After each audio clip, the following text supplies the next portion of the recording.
ఇక్కడున్న ప్రతి ఒక్కరికి ప్రింట్ అండ్ ఎలక్ట్రానిక్ మీడియాకి అందరికీ నా హృదయపూర్వక నమస్కారాలు. ఈరోజు ఇంత పెద్ద ఎత్తున మన మల్కాజిగిరి పార్లమెంట్ మెంబర్గా నేను ఇక్కడ మీ ఆధ్వర్యంలో ఇక్కడ మాట్లాడుతున్నందుకు చాలా సంతోషంగా ఉంది. గౌరవ ముఖ్యమంత్రి గారు మన మల్కాజిగిరి మాజీ ఎంపీ మన రేవంత్ రెడ్డి గారన్నని మీరెంతో కష్టపడి గెలిపించినందుకు నిజంగా అట్లనే అదే కృషితో ఇప్పుడు నన్ను కూడా గెలిపిస్తే మీకు అండగా ఉండి ఆయన నన్ను నమ్మి ఇక్కడికి పంపించినందుకు నేను నిజంగా ఆయన నమ్మకాన్ని వమ్ము చేయకుండా నేను మీకు అండగా 5 సంవత్సరాలు మీకోసం పనిచేస్తానని నేను తెలియజేస్తున్నాను.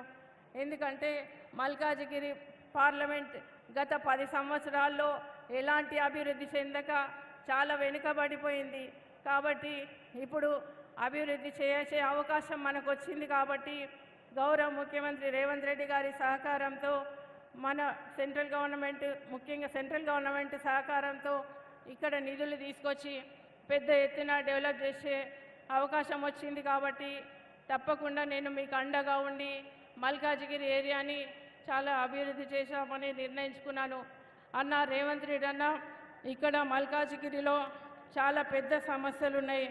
ముఖ్యంగా రైతులు, నిరుద్యోగులు, బడుగు బలహీన వర్గాలు ఆనందంగా ఉండాలి అంటే మన కార్యకర్తల్ని కోరుతున్న పార్టీని కాంగ్రెస్ పార్టీని మనం నిజంగా గెలిపించుకోవాల్సిన అవసరం ఉంది.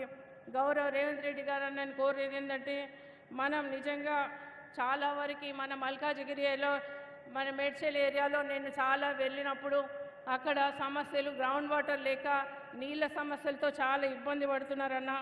కొంపల్లి ఫ్లైఓవర్ పనులు నిజంగా నత్తనడకన నడవడం వలన ప్రజలు ఎంతో ఇబ్బంది పడుతున్నారన్న. ఈ పనులు చాలా వేగవంతం అయ్యేలా మీరు కృషి చేయాలని సీఎం గారు మన రేవంత్ అన్నని కోరుతున్నాం. ముఖ్యంగా కుక్కట్పల్లి నియోజకవర్గంలో బోయిన్పల్లికి డివిజన్లో 100 పడకల హాస్పిటల్ కూడా కావాలని అడుగుతున్నారన్న. ఉప్పల్ నియోజకవర్గంలో ఒక డిగ్రీ కాలేజు, జూనియర్ కాలేజు కావాలని అడుగుతున్నారన్న. ఇంకా ఇక్కడ అవసరాలు మీకు తెలియని కావన్న.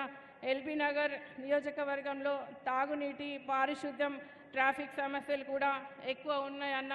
కాబట్టి ప్రభుత్వ సాయంతో వాటిని పరిష్కరించడానికి మీరు కృషి చేస్తారని ఆశిస్తున్నానన్న. ఎందుకంటే మీ మీద ఆశతో ఉన్నారు ప్రజలు. గత ప్రభుత్వంలో ఎన్నో సమస్యలతో ఎన్నో ఇబ్బందులు పెట్టినా కూడా మీ సహనానికి, కార్యకర్తల ధైర్యానికి, మీ పోరాట తత్వానికి ప్రతీక కాంగ్రెస్ పార్టీ కార్యకర్తలు ఎన్ని అవరోధాలు వచ్చినా, మీ మీద అక్రమ కేసులు పెట్టినా, మీరు నిజంగా వేధించినా కూడా మిమ్మల్ని ఏమాత్రం అదరక బెదరక ధైర్యంగా లక్ష్యం కోసం పనిచేసి 2023లో ఎన్నికల్లో విజయం సాధించారన్న. మీరు కాంగ్రెస్ పార్టీ ఇది కేవలం కాంగ్రెస్ పార్టీ విజయంతో మీ త్యాగాలు మరవలేనివని కార్యకర్తల్ని కోరుతున్నాం.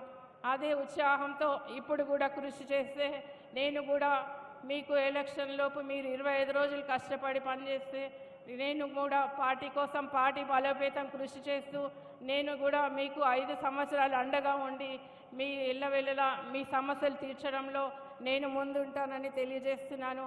ఎందుకంటే మల్కాజిగిరి ప్రజల్ని కోరేందంటే ఇప్పుడు ఈ 10 సంవత్సరాలు ఓటు వేయకపోతే మనం మళ్ళీ వెనకబడిపోతాం. కాబట్టి ప్రతి ఒక్కరు దాన్ని దృష్టిలో పెట్టుకొని మీరు నాకు మీ అమూల్యమైన ఓటు నాకు వేస్తూ ప్రతి ఒక్కరికి అందరితో వేయించి మీరు కూడా పార్టీ బలోపేతానికి కృషి చేస్తే రానున్న లోకల్ బాడీస్లో కూడా మీ ఎలక్షన్స్లో కూడా నేను కూడా సహకరిస్తా.